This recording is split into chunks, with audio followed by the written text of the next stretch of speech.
जय हो महाराज अशुपति। अरे मंथरा, जी महाराज। कुछ कहना है? कहना तो चाहती हूँ महाराज, किंतु सोच रही हूँ कहूँ या ना कहूँ। कुछ राजकुमारी के विषय में बात करनी थी महाराज।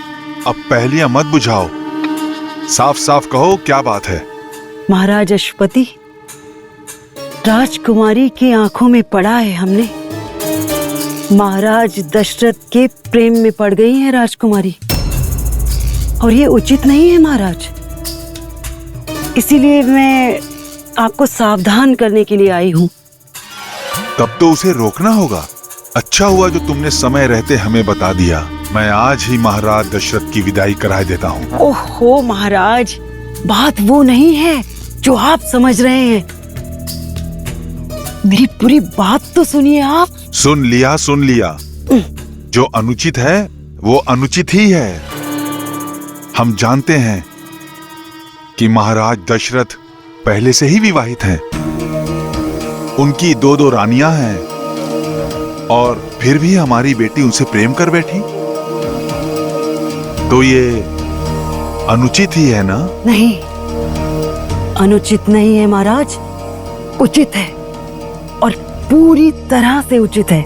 ये क्या कह रही हो मंथरा? महाराज, मैं कहना चाहती हूँ कि अयोध्या के नरेश महाराज दशरथ परम वीर है, सुदर्शन है और सक्षम भी है। और फिर राज परिवारों में तो बहु विवाह की प्रथा होती है महाराज। हमारी राजकुमारी के मन को भा गई है महाराज दशरथ। जोड़ी बहुत अच्छी लगेगी दोनों की। महाराज दशरथ जैसा पराक्रमी योद्धा और हमारी योद्धा राजकुमारी का मेल, अरे इससे अच्छा जोड़ तो कोई हो ही नहीं सकता राजकुमारी कैकेयी के लिए महाराज। तुम चिंता मत करो मंथरा, हमारी कैकेयी का सुख हमारा सुख है।